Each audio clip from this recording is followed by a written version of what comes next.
আসসালামু আলাইকুম। সবার আগে বাছাই করা 10টি আন্তর্জাতিক খবর জানিয়ে দেব।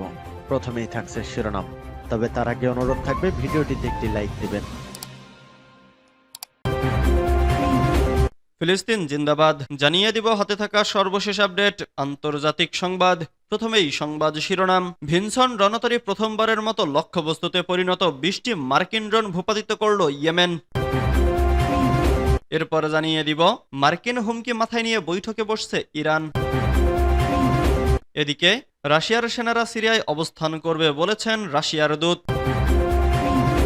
আরও জানিয়ে দিব মহাসচিবের হুঁশিয়ারি, হিজবুল্লাহকে নিরস্ত্র করার সাধ্য কারণেই। সর্বশেষ জানিয়ে দিব জেলেনস্কির অভিযোগ খারিজ করল চীন। এতক্ষণ শুনছিলেন সংবাদ শিরোনাম, এবারে বিস্তারিত। তবে অনুরোধ থাকবে ভিডিওটিতে একটি লাইক করবেন এবং কমেন্ট করে জানিয়ে দিবেন কোন জেলা থেকে আপনি আমাদের এই ভিডিওটি দেখছেন।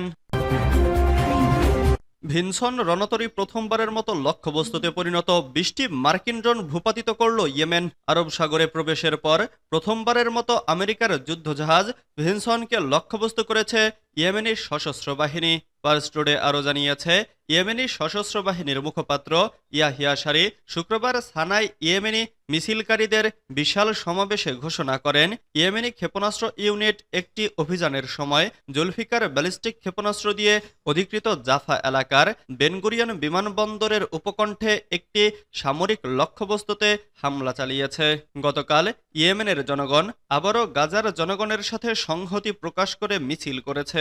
মার্কিন যুক্তরাষ্ট্রের আগ্রাসী হামলা ইয়েমেনি জনগণকে কখনোই ফিলিস্তিনের প্রতি সমর্থন বন্ধ করতে পারবে না বলে ইয়েমেনের ঊর্ধ্বতন কর্মকর্তারা ঘোষণা দেওয়ার পর ওই পদযাত্রা শুরু হয়। ইয়েমেনি বিক্ষোভকারীদের উদ্দেশ্যে বক্তৃতায় সারি জানান, সানা প্রদেশে আক্রমণাত্মক অভিযানের সময় একটি মার্কিন MQ-9 ড্রোন ভূপাতিত করা হয়েছে। এই ড্রোনটি সহ ইয়েমেনের আন-নাসরুল্লাহ বাহিনী 2023 সালের অক্টোবর থেকে 20টি ব্যয়বহুল আমেরিকান MQ-9 ড্রোন ভূপাতিত করতে সক্ষম হয়েছে। অন্য খবরে বলা হয়েছে, মার্কিন যুক্তরাষ্ট্র শনিবার সকালে সানা প্রদেশের আরহাব অঞ্চলে হামলা চালিয়েছে। মার্কিন যুদ্ধবিমানগুলো সাদা এবং আলজফ প্রদেশেও 7 দফা হামলা চালিয়েছে। স্থানীয় সূত্র জানিয়েছে, আমেরিকান হানাদাররা সাদা শহরে 3 বার এবং জাউফ প্রদেশের বারাত আল আনান, খাব এবং আল-শাফ এলাকায় 4 বার হামলা করেছে। মার্কিন হুমকি মাথায় নিয়ে বৈঠকে বসছে ইরান। মার্কিন কঠোর নিষেধাজ্ঞা ও হুমকির মধ্যেই পরমাণু কর্মসূচি নিয়ে দ্বিতীয় দফায় যুক্তরাষ্ট্রের সঙ্গে আলোচনায় বসছে ইরান। রোমে এই পরোক্ষ বৈঠকে ইরানের প্রতিনিধি হিসেবে অংশ নিচ্ছেন পররাষ্ট্রমন্ত্রী আব্বাস আরাকচি। যুক্তরাষ্ট্রের পক্ষে আছেন প্রেসিডেন্ট ডোনাল্ড ট্রাম্পের মধ্যপ্রাচ্য বিষয়ক দূত স্টিভ উইটকফ। আলোচনায় মধ্যস্থতা করছে ওমান। ইরানের পক্ষ থেকে জানানো হয়েছে, আরাকচি আলোচনার দ্বিতীয় পর্বে অংশ নিতে ইতোমধ্যেই রোমে পৌঁছেছেন। স্থানীয় সময় শুক্রবার 18 এপ্রিল মস্কোতে এক বক্তব্যে তিনি বলেন, যুক্তরাষ্ট্র যদি বাস্তববাদী অবস্থান নেয় তাহলে পরমাণু ইস্যুতে একটি চুক্তি সম্ভব। খবর ব্রিটিশ বার্তা সংস্থা রয়টার্সের। এর আগে প্রেসিডেন্ট ট্রাম্প বলেন, আমি শুধু চাই ইরান যেন পারমাণবিক অস্ত্র না পায়, তাদের এটা থাকতে পারবে না। আমি চাই ইরান হোক চমৎকার, সমৃদ্ধ এবং দুর্দান্ত। রোমে হতে যাওয়া বৈঠকের আগে 1 সপ্তাহ আগেই ওমানের মাস্কাটে অনুষ্ঠিত হয়েছিল প্রথম দফার আলোচনা। উভয় পক্ষ তা গঠনমূলক বলে উল্লেখ করলেও চুক্তি নিয়ে দ্রুত আশা না করার ইঙ্গিত দিয়েছে তেহরান। উল্লেখ্য, ইরানের সর্বোচ্চ নেতা আয়াতুল্লাহ আলী খামেনি মন্তব্য করেছেন, আমি অত্যধিক আশাবাদী নই, আবার নিরাশও নই। 2015 সালে 6 বিশ্বশক্তির সঙ্গে স্বাক্ষরিত পারমাণবিক চুক্তি থেকে যুক্তরাষ্ট্র 2018 সালে সরে যায় ট্রাম্পের প্রথম মেয়াদে। এরপরই ইরানের ওপর আবারও কঠোর নিষেধাজ্ঞা আরোপ করে ওয়াশিংটন। 2025 সালে হোয়াইট হাউসে ফিরে এসে ট্রাম্প পুনরায় সর্বোচ্চ চাপ কৌশল গ্রহণ করেন। রাশিয়ার সেনারা সিরিয়ায় অবস্থান করবে, জাতিসংঘে রাশিয়ার দূত। সিরিয়ায় রাশিয়ার সেনারা অবস্থান করবে বলে জানিয়েছেন জাতিসংঘে রাশিয়ার স্থায়ী প্রতিনিধি ভ্যাসিলি নেবেনজিয়া। আরব দেশটিতে রুশ সামরিক উপস্থিতি সম্পর্কে সাংবাদিকদের এক প্রশ্নের জবাবে তিনি বলেন, আমাদের সেনারা সেখানে ছিলেন, সেখানেই আছেন। আমরা বর্তমান সিরিয়ার সরকারের সাথে কথা বলছি। সিরিয়ার সশস্ত্র বিরোধীরা গত নভেম্বরের শেষের দিকে সরকারি বাহিনীর ওপর একটি বড় আক্রমণ শুরু করে এবং ৮ ডিসেম্বর দামেস্কে প্রবেশ করে।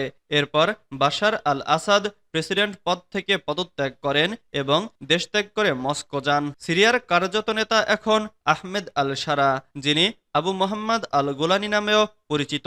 তিনি হায়াত তাহরির আল শাম নামে একটি গোষ্ঠীর প্রধান। চলতি বছরের ২৯ জানুয়ারি তিনি নিজেকে দেশের অন্তর্বর্তীকালীন প্রেসিডেন্ট ঘোষণা করেন। তিনি জানিয়েছেন, এই সরকার ৪ থেকে ৫ বছর স্থায়ী হতে পারে। হিজবুল্লাহকে নিরস্ত্র করার সাধ্য কারণ এই মহাসচিবের হুঁশিয়ারি। লেবাননের প্রতিরোধ আন্দোলন কোনোভাবেই নিরস্ত্র হবে না বলে হুঁশিয়ারি দিয়েছেন হিজবুল্লাহর মহাসচিব শেখ নাইম কাসেম। শুক্রবার রাতে এক টেলিভিশন ভাষণে তিনি এ হুঁশিয়ারি দেন। তিনি কঠোর ভাষায় জানিয়ে দেন, যারা আমাদের অস্ত্র কেড়ে নিতে চায় তারা ইসরায়েলি স্বার্থে ষড়যন্ত্র করেছে। তার ভাষায়, এই অস্ত্রই আমাদের স্বাধীনতা এনেছে। আল মানার চ্যানেলে সম্প্রচারিত ভাষণে নাইম কাসেম বলেন, হিজবুল্লাহর অস্ত্র লেবাননের প্রতিরোধের মূল স্তম্ভ।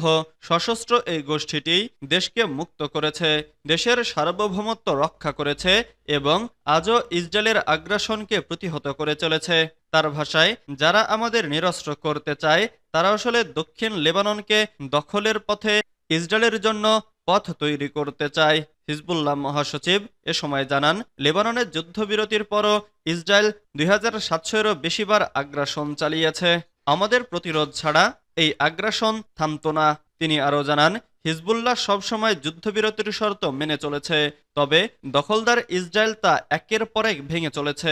মার্কিন চাপ ও অভ্যন্তরীণ ষড়যন্ত্রের বিষয়ে নাইম কাসেম বলেন, যুক্তরাষ্ট্র লেবাননে নিজেদের ছায়া প্রশাসন বজায় রাখতে চায়। তারা আমাদের অস্ত্র কেড়ে নিতে চায় যাতে লেবানন দুর্বল হয় এবং ইসরায়েল সহজেই দেশটিকে গ্রাস করতে পারে।